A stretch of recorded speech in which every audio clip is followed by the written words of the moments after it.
So the recursion is basically it's a wonderful programming tool, and it provides a simple, powerful way of approaching a variety of problems. Fine. Hmm. It is often hard, however, to see how a problem can approached recursively.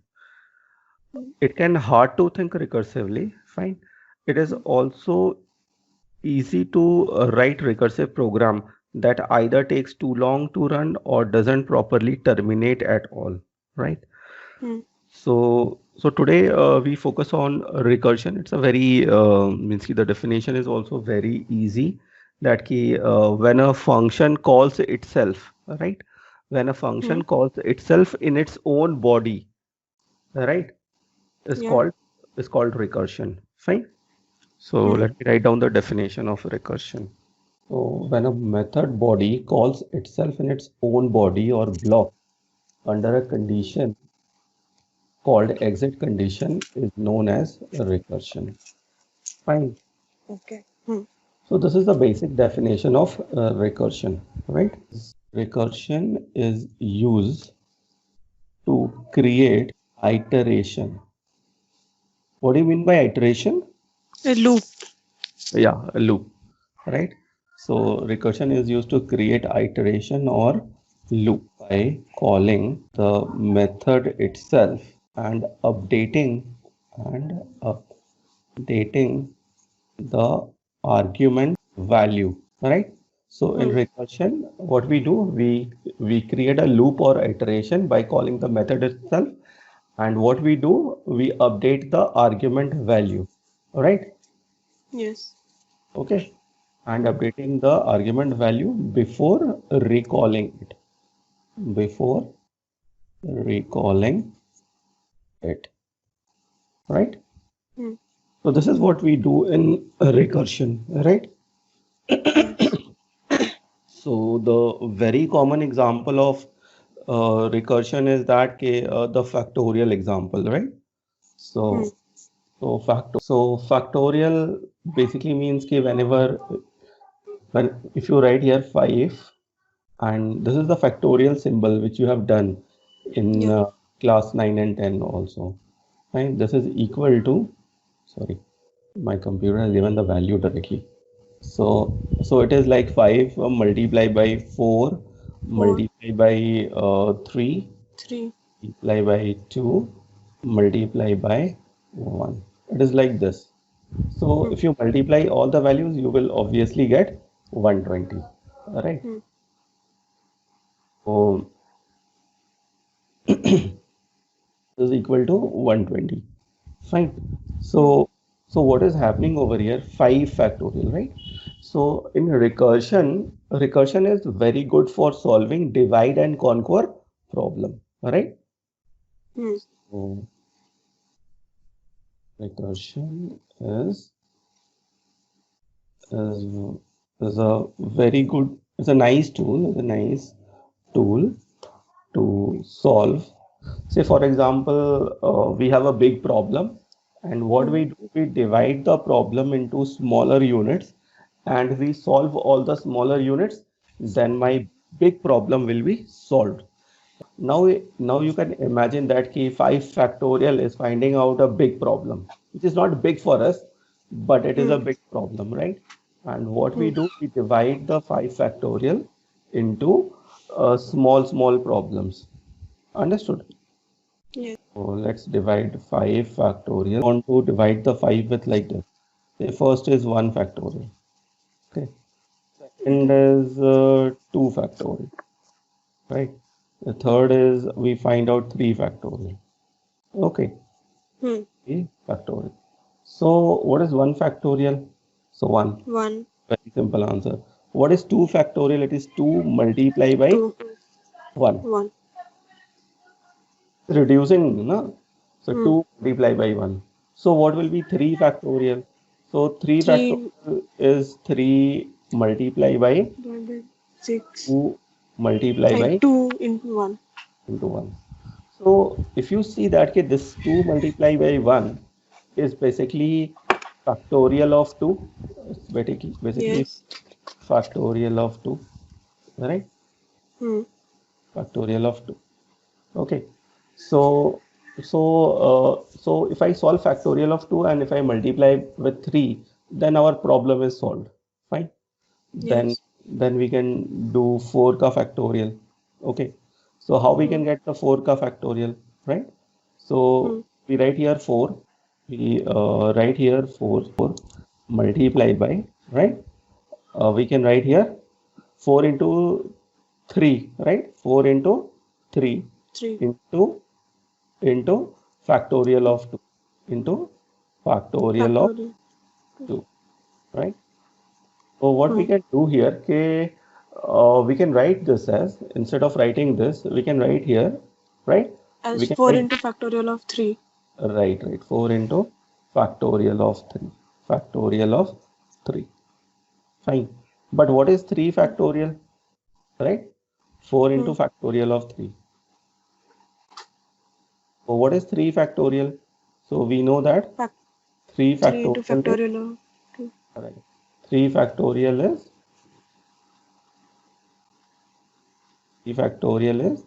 3 into factorial of 2, right? So now Hmm. we can find out the 5 factorial in the same fashion, right?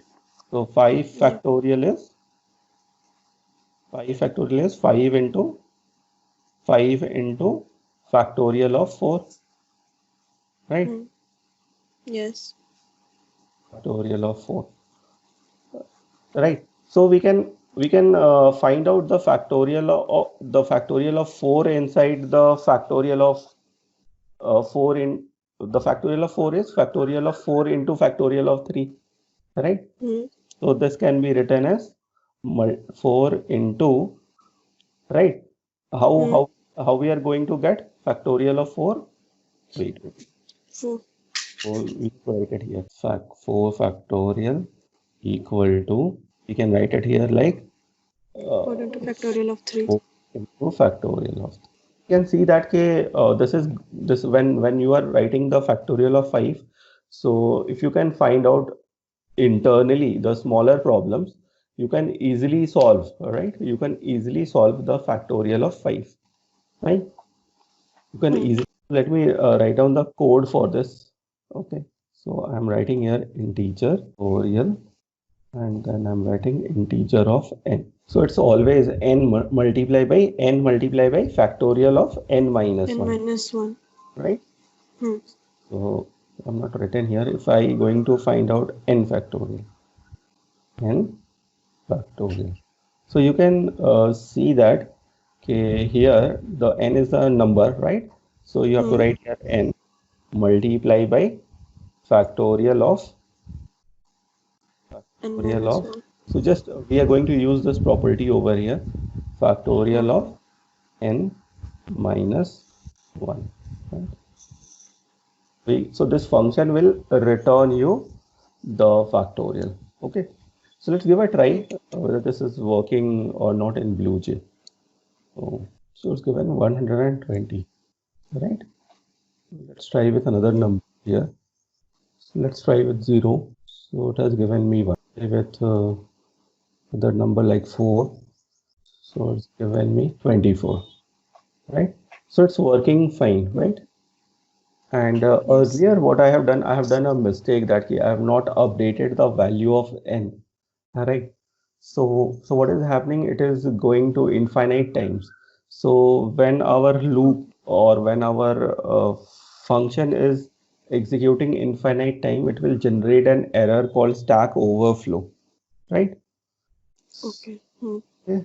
So you have any idea regarding what do you mean by stack? Okay. In school also they have not covered. Okay. But they have explained you recursion, and they have not explained how a stack is used in recursion. So first you need to understand something called stack. So stack is a storage, and it follows LIFO principle. LIFO principle, right?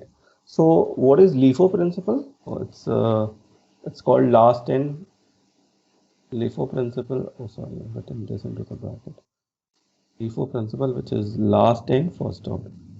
Last in first out principle. Okay. So Okay. the data which comes in last in and first out principle, right? So Okay. so stack is like this. So your stack will look like this. It's like this container. This container is open from one end. Okay. This Hmm. container is open from one end. Say you put items into the container. Say for example, you have stored one item over here. Say for example, you can say that cookie box. So this Hmm. is my first cookie I have stored here. Then I have Hmm. stored another cookie over here. Then I have stored another cookie over here. Then I have stored another cookie over here. Right? Then I have stored another cookie over here. But this cookie box has limitations, right? Hmm. Has limitation. Limitation. Right. So when we have unlimited cookies, then we cannot store all the cookies in the cookie box, right? Then Hmm. what will Hmm. happen? Our cookie box will our cookie box will overflow. Our cookie box will Overflow. overflow when the limit is gone by. Okay. So this is what has happened Hmm. uh, when my iteration is going on and on, right? Hmm. So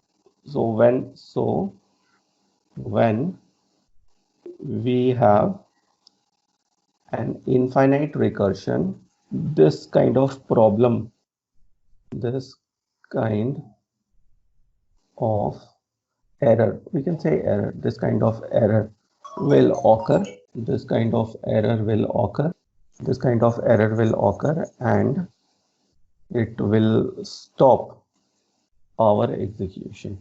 So now you have seen this box, right? It is opened from one side, right? So this is my Hmm. Hmm. first cookie, this is my second cookie, this is my third cookie, this is my fourth cookie, and this is my fifth cookie. Right? Now, if you are Hmm. feeling hungry, right, which cookie you Hmm. will feed first?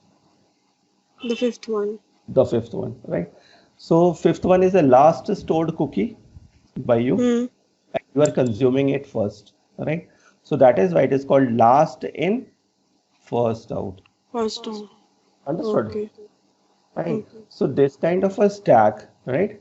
The stack is used in the recursion.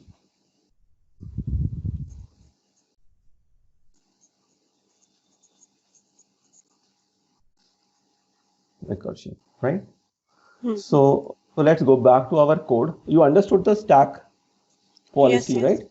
So now Hmm. let's go back to the code and we try to understand the stack uh, recursion mechanism with the help of stack, right? So Hmm. this is our code, right? This is our code, right? Say for example, the value of n is 5. So let me start it over here. The value of n is 5, right? So now you Hmm. tested this condition, right? N equal to Hmm. 0, right? So this condition is false. So it will go to the else part. Else part. Let me just a minute. Let me remove this. It will go to the else part, right?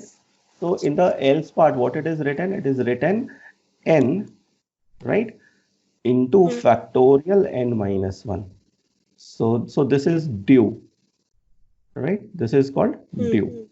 So due is what? 5 multiplied by factorial minus 1. So Hmm. what will happen? Say this multiplication will not happen. What is going to be happen? There is a method call, right? So now Hmm. the next method call, the value of n changes from 5 to 4, right? Four. So Hmm. n equal to 4. Okay. Now again 4 is not equal to 0. So it will go to the else part. Then again you write here due, and you write here 4 multiply by factorial of 4 Four minus, minus. right? Hmm.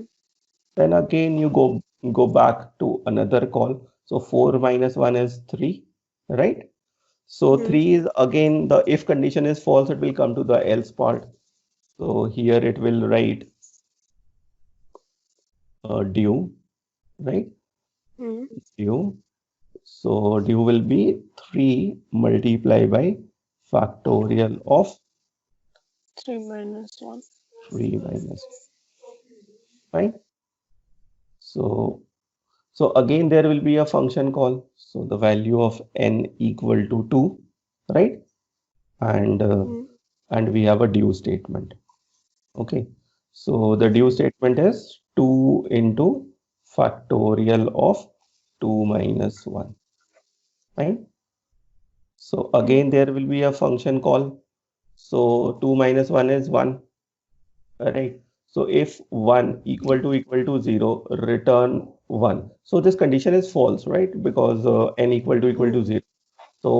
So we have to write here again, we have a due statement 1 multiplied by factorial of 1 minus 1, right? So now you go back over here, you write n equal to 0. So when you have written n equal to 0, then this statement will encounter return 1, right? Hmm. So return 1 will execute, right? So this one will be returned to the previous call, right? So this one, Hmm. right? This one will return to the previous call. Previous call. So previous call is this one, right? Hmm. So instead of this statement, 1 is written, right? So 1 multiplied by Hmm. 1 is how much? 1. 1 multiplied by 1 is 1. Oh, I'm reading. 1 multiplied by 1 is 1. Okay. So now this one will return to the previous call here. Hmm. So it is 2 multiplied by 1, which is equal to 2. Fine. Then this 2 will be returned to the previous call here, Previous call. Hmm. right?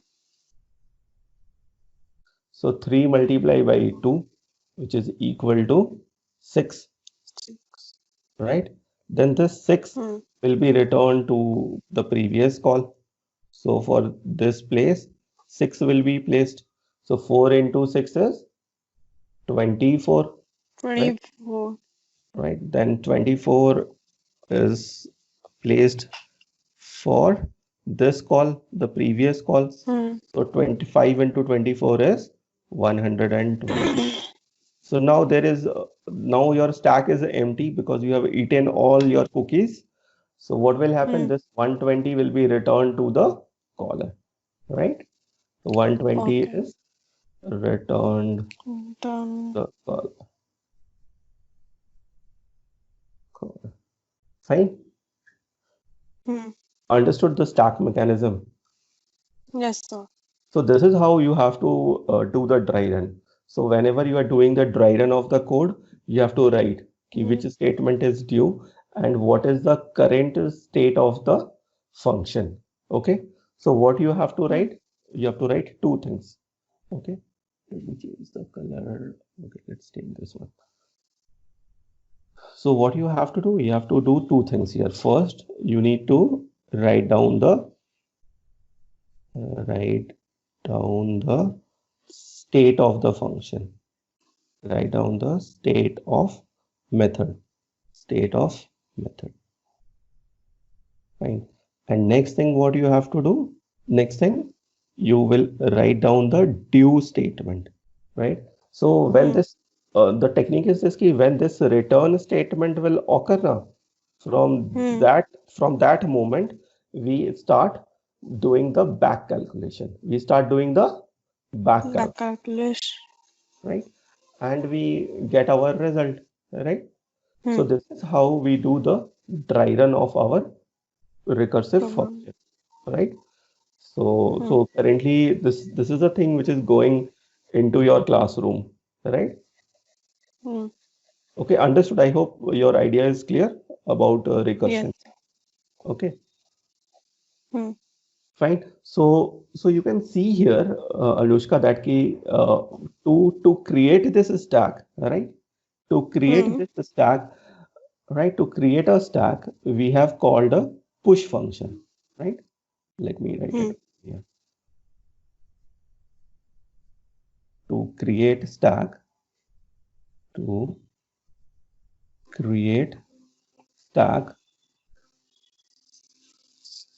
at an internal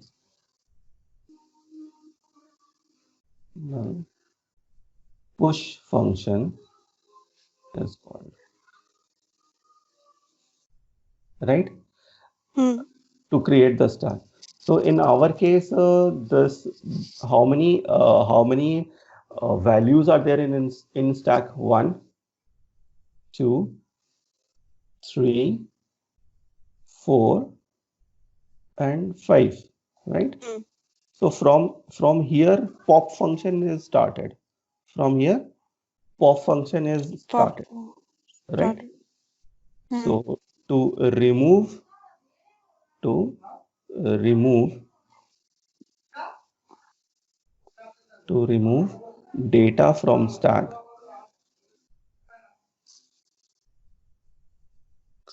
pop function is called, pop is called, right? So you can see that to create the stack, one iteration is needed, one Hmm. iteration is needed, right? And to to do the calculations, right? To do the to remove the data from the stack, to remove data from the stack, right? One Hmm. iteration is created, right? Hmm. One iteration is created, right, or needed, right? So how many Hmm. loops you have created here? You have created 2 iterations, Hmm. right? So we can say that, so we can say that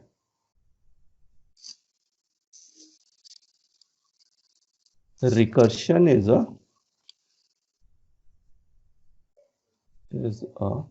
slow process, slow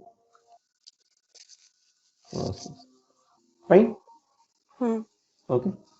Acha. So this is the idea of recursion, fine. And Okay. let me write another point about recursion, right? I have not written it. This condition, right? This condition Hmm. is very much important, right? So Hmm. this condition is called exit condition.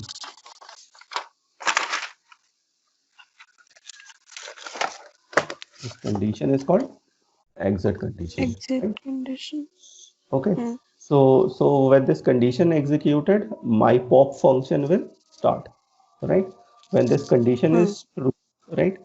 When when this condition is true, this condition is true, pop function, pop function or pop method will start, will start. Okay. Okay. So this is the pure fundamental idea about recursion which I have given to you. And I have given to you the disadvantage of recursion, right? Hmm. So this is the disadvantage of the recursion. Recursion is a slow process. This is the disadvantage of the recursion. But Recursion. if you write the recursion in intelligent way, so Hmm. it will be a fast process, right? I will show you that also. That those things now you will not use in school, but when you are solving problem for yourself at home, you will use it. Hmm. But in school, you are going to use this process because most of the school teachers don't know that process. So they might cut Okay. your answers or something may happen. So don't use those Hmm. things. I will teach you both the processes. Okay. So Okay. you don't have any issues, right, with handling recursion. So for tomorrow, right? Hmm. Tomorrow you have a class, right, at 10. So Hmm. you write only one program. It will take around 15-20 minutes, not more than that. So you write this program, write a program using recursion recursion, write a program using recursion to find sum of digits. Sum of digits. You know the sum of digits, right? Yeah. Say for example,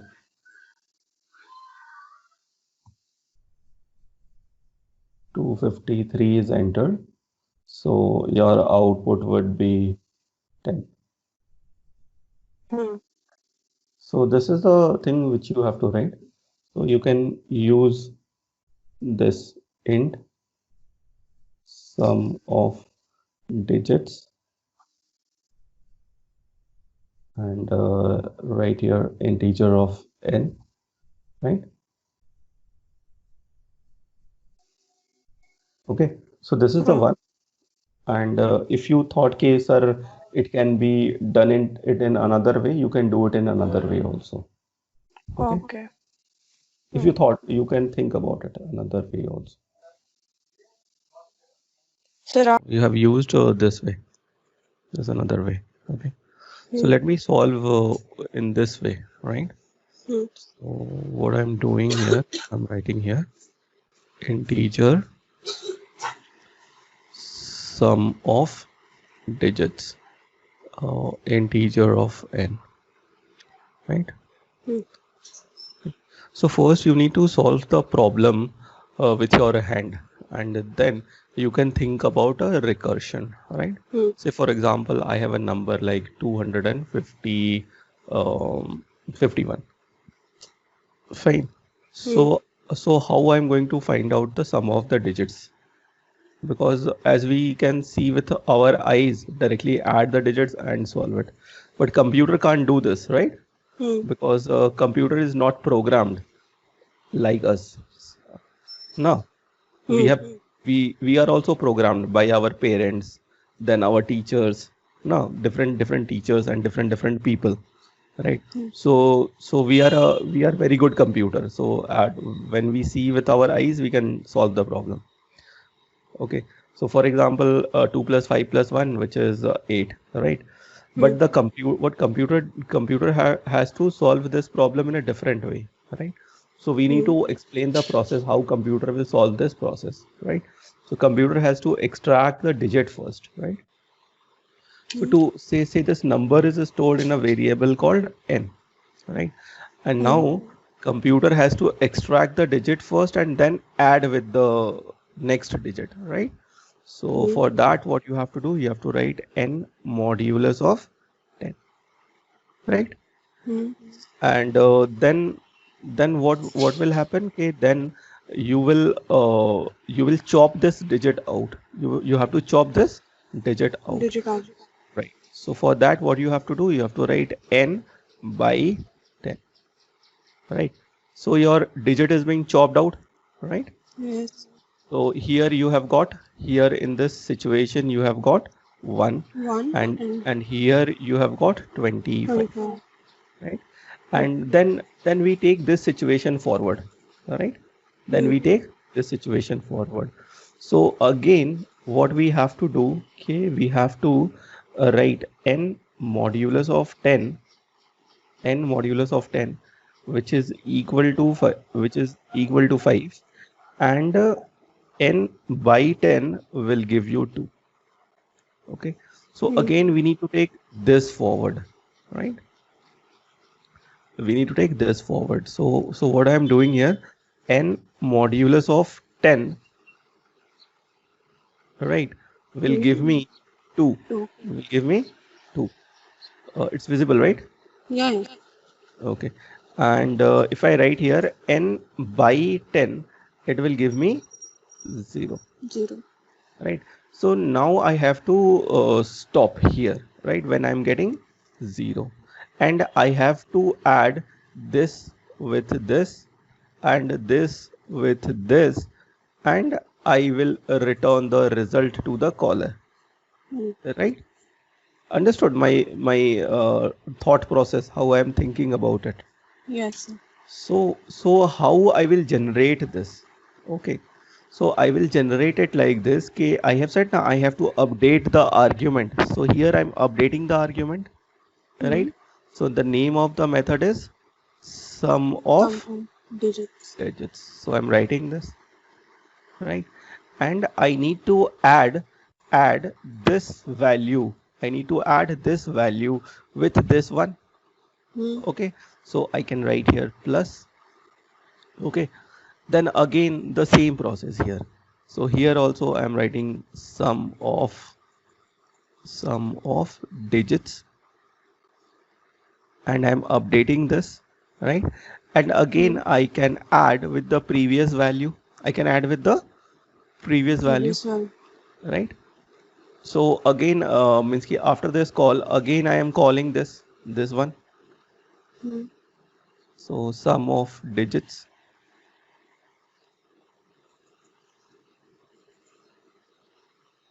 it's not digit, sum of digits, sum of digits, and I'm calling this function, right? And I got the exit condition, which is 0, right? So simply I write here, if n is equal to 0, then I simply return n. Else I will write here return n modulus of 10, this whole thing, plus sum of digits, right? And then you write n by 10. Okay, and then you can close the else part, and then you can close the method, right? So in this way it will solve the problem, right? This is how we think about recursion, right? So the first thing, whenever you are starting solving a problem, what you have to do, you have to solve the problem with your hand first, and then you convert the steps into the code, right? So this is what you have to do first, right? Generally what student does now, ki whenever they get the problem, they open the BlueJ code window and start writing the code, right? And they are in trouble. So don't do this, and always try to solve the problem, thought about the problem, and then solve it, right? So let me write this code. So I'm writing it over here because I've created a class called number system, and then I'm writing here public int sum of digits. Then I have written here integer of n. Writing the code here. If n equal to 0, and then I'm writing here return n. Then I'm writing else, and then I will write return n modulus of 10 inside a bracket, so that it will improve the readability of the code. So sum of digits, and you have written here n by, right? And we can now compile the code, and we create a object bench, and of that I am calling the sum of digits, right? Say I have passed the digits like this. Okay, so answer is 20. So 4 plus 5 is 9, 9 plus 6 is 15, 15 plus 3 is 18, 18 plus 2 is 20. So it's giving me the result, right? So I don't need that extra variable which you have defined, but the process which I have written, right, creating two loops. It's again creating two loops, right? It again creating two loops. Okay. So this condition is called base condition or exit condition. This condition is called base condition and exit condition. which I've told you last. Right? Hmm. So this is how recursion works, right? So first you need to think about, first you need to take the problem and solve the problem with your hand, and then you can you can solve the then you can write down the recursion, right? Hmm. Fine. Yes. Okay. So let me give you another problem. So say for example, you want to find out the power of a number, right? So you have written public power, and you have written here integer x comma integer n. So this is basically representing x to the power n, In.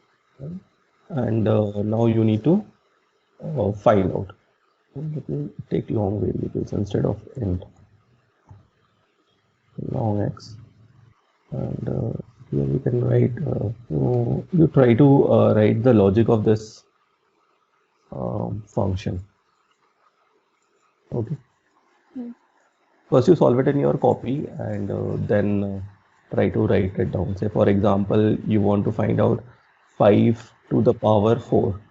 Okay. So, what is 5 to the power 4? Long power long, or you can use int here because power is sorry, long x comma integer of x to the power of n, right? So this means x to the power of n.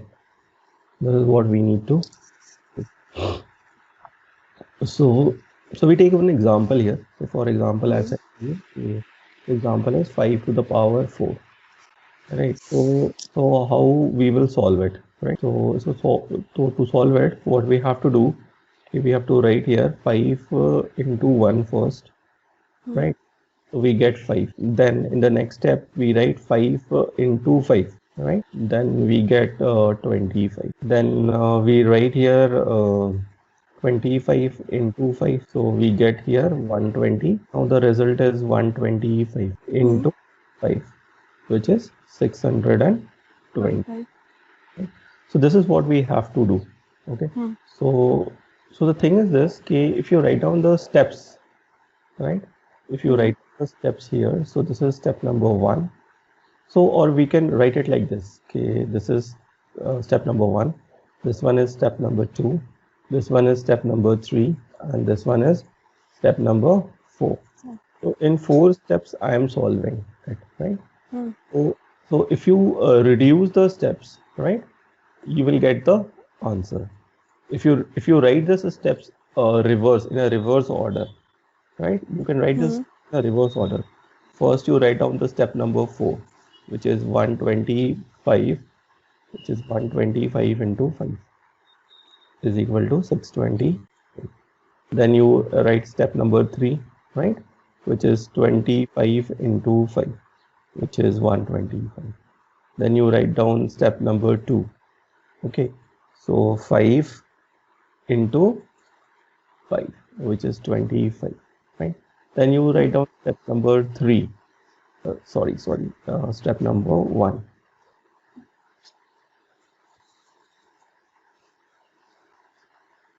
Step number 1, which is 5 into 1, which is 5, right? So if you thought it like this way, okay, 4, 3, 2, 1, and 0, right? And in this way, your program will execute, right? Okay. So anything to the power 0, returns 1. 1. Right?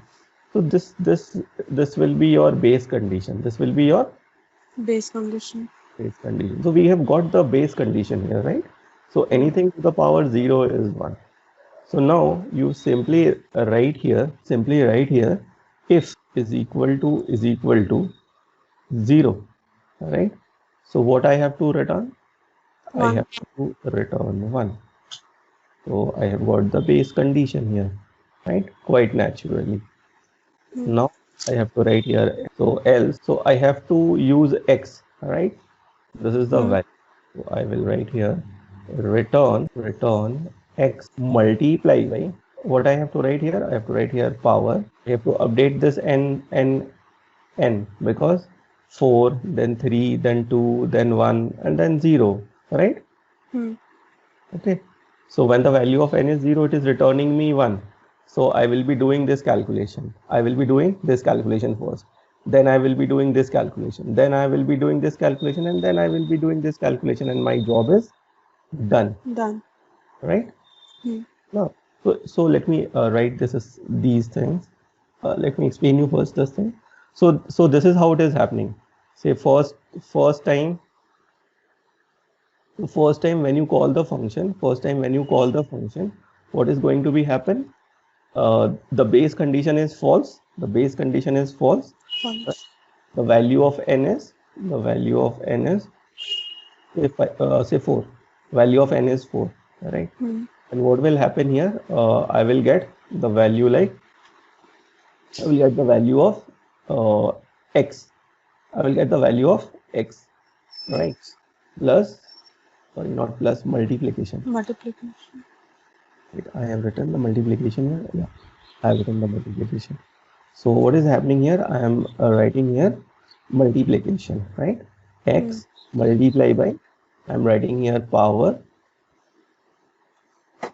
What I am writing here? X, comma, n minus 1.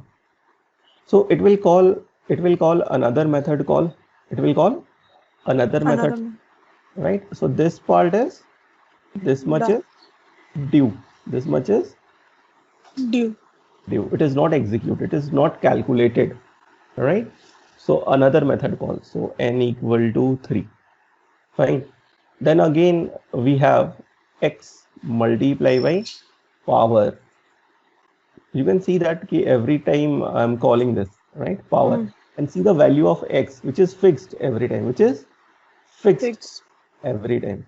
So power x comma n minus 1, right? So the value of n is 3. So 3 minus 1 is 2. Again, this calculation is due. So the next time the value of n is equal to 2, right? So now again, what is going to be happen? Again, you have a function called x multiply by power of x comma n minus 1. So now this is due, right? This part is due. Okay. So when this value will come, then it will get multiplied. Otherwise, it will not get multiplied. Okay. So now the value of n is equal to 1. Okay. So again, there is a method called x, right? Multiply by power of comma, right? N minus 1. Okay. So the value of x is here 5, right? And this part is due. So what? So now the value of x is, now the value of n is 0. So when the value of n is 0, it is returning. Return 1, right? Because anything to the power 0 is, it is returning 1. So instead of this, 1 will be returned over here, right? So what is the value of x? It is 5. So 5 into 1 will result 5, right? Then this 5 will be returned to this statement. So what is the value of x? 5 into 5, which is 25. Then this 25 will return to this statement. So the value of x is 5. 5 into 25 is 125. Then this 125 will be returned to this statement, right? So 125 and this is 5. So 5 into 125 is 625. So I got the answer. So this is what I have written, right? So first what I have done, I have solved the problem with my hand, and then I have written down the, and So then here, if we write power में only n minus 1 and not x comma n minus 1, then if in the power, what you said? Just a minute. I said, can you repeat once? I said कि power function power में if we write n minus 1 only and not x minus n minus 1, x comma n minus 1. No, here it is compulsory, na? This is the power function, and power function takes two parameters. So this is the first parameter, and this one is the second parameter. So this is the first argument or parameter, and this one is the second parameter. This one is the Second parameter. Second parameter. I am not updating the first parameter, but I am updating the second parameter. Okay. Because second parameter is associated with the First one. This is what?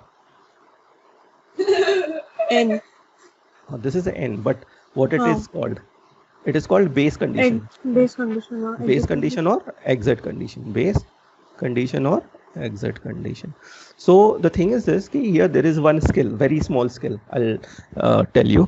The small skill is that update only that variable which is going to be used in the base condition, right? Okay. It depends upon the nature of the problem, what are the updates we have to do. So that we will do, right? Understood? So this is what you need to judge, or with the help of a practice now you can automatically judge, right? Okay. You play any sport you play? Football, right? So in football, what you have to do while running through the opponent's team, a defender comes in front of you, you need to dodge the defender, right? So you need to judge the defender which way he is moving, right? Your brain works, right? So your brain works if you do practice of the football, right? But if you are not practicing the football, the defender will obstruct you and take the ball from you, right? So it depends upon the practice. Skills are always dependent upon the practice. If you are practicing the skills, it will get sharpened, right? Understood? So in that way you can judge the thing, right? So recursion is very simple, playing like a football, right? It looks very simple, playing like a football. अरे football ही है, kick तो मारना है. But it is not simple, right? Right? To control the ball, you need to practice. So very simple. Recursion needs practice, right? Okay. So I practice the programming every day, almost 8 to 9 hours in my office, and every day I'm providing 3 tuitions. So 6 hours, almost 6 hours. So it's total of how much hours? 9 plus 6, 15 hours. So 15 hours daily I'm practicing the programs. Right? So you need to practice for 15-20 minutes every day. Then you will become good and you can score 100 in ISC very easily, right? So if you practice every day 15-20 minutes, it's very easy to score 100 in ISC, right? It's guarantee you can score 100. You will not get 99, you will get 100 if you practice it regularly. Fine. Programming is like that only. Fine. So many kids ask me, sir, how you thought about the logic? Because of the practice. Fine. So I have forgotten to give semicolon over here. So let me give the semicolon. Got it? Got the idea? How this function is working. Okay. So let me write this function, whether it is working properly in computer or not. Go to the number system and then write will do equal to 0. Right here, return 1, otherwise return x multiplication power, and then we write here x comma n minus 1. Okay. And then we close the bracket of else, and we don't need this because I've written that thing to fool the compiler. All right. The compiler will not give me error and irritate me. So now you press the enter, hit the object, and then you execute the function. I have written 2 to the power 5, right? Let me find out. 34 to the power of 0. So it's 1. It's working. Then minus 5 to the power of 3, minus 125, correct. So it's working. This code is working perfectly, right? So this is how you have to write the recursive functions, right? I'll give you another problem to solve. One easy problem, very easy problem. You know how to find out GCD? You know how to find out GCD? HCF? I don't remember the logic and stuff. Huh? I did it once in class 8 and 9. After that, I never even tried it. Okay. But you know the maths logic, right? Yeah. The maths logic, you know, right? I think I hope. So this program which I'm telling you to write, it's actually written by, his name is Eculid. Eculid. Eculid. Have you heard his name? Eculid is basically a mathematician a long time ago. Actually, the code which I'm going to teach you, it's written by him, right? So Eculid, sometimes called Eculid of Alexandria to distinguish him from Eculid of Megaria, was a Greek mathematician, often referred to as founder of geometry or the father of geometry, right? He has done loads of work in mathematics, right? And he is born in which era? Because most of the programs what we are using right now, it's written by him. So when I say this thing, sir, how it is possible he has written the code? Basically, whatever code we are writing, all these are algorithms of mathematics, right? So we follow the rules of the mathematics and write down the algorithms, right? So he has given loads of things like conics, which you study, right? This year, most probably you will study conics, right? Yes. Spherical geometry, right? Number theory, right? The number theory which we are going to study, like HCF, LCM, right? Is given by him only. He has given the trigonometry also. So he was means ki they say that he's born in 325 BC. That means ki before Christ this program is being written by him. Okay. So let me show you the HCF algorithm by Eculid. So HCF algorithm by Eculid. Fine.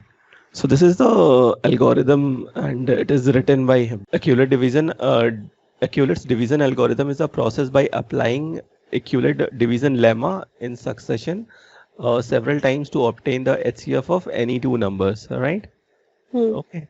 So to understand this algorithm, why this works, suppose that there are two numbers A and B. Applying Euclid's division lemma, we will have two integers Q and R, such that A is equal to function of B Q plus R, right? So in the above equation is always A always greater than B. A always greater than B. Right. So this is how it works. Let me show you how this is working, right? So let's take one example. If for example you want to find out the HCF of two numbers, right? Say the value of one number is 120. This is the first number, say N1. N1 is 120 and N2 is 320, right? And you need to find out the HCF. So in school, what they do, in school generally they teach you this method: N1 factors of 120, and then 320. So the we write factors of 320, right? We write factors of 320, and then we try to find out the common values. Then we try to find out some common values in between these two, right? And then say this is the common value, x1, x2 and x3 is the common value. Then to find out HCF, we have to write here x1 plus x2 plus x1 multiplied by x2 multiplied by x3, right? So whatever value we will get, that will be the HCF, right? So here xn will be the HCF. Fine. So this is a process given by our school, but the process given by Eculid is much more smarter than this one, right? Eculid says that Eculid method, right? Eculid says that divide the first number with the second number, right? So 120 divided by 320. So it will not divide. So we multiply 320 with 0. We put here 0 and we get here 120. 120. Now again, the remainder whatever we have got, it's not, if it is not 0, then divide this with the divisor, the previous divisor. We put here 320 and 360 two times, 240. So we got here 0, 8, and here we have 0. Okay, so we got 80 here. So now we got a remainder which is not 0. So again we do the division. So 120. So 1 time 80. So we get here 40. Then again we do the division here. 80. So 2 times 80. So now we have got the remainder as 0. Right. So when we get the remainder as 0, then the current divisor is the HCF. The current divisor is the HCF.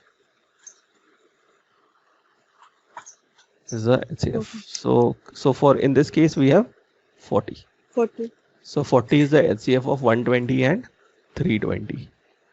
Okay. So you understood the process? Yes, sir. So can you design one method for this, like integer HCF, right?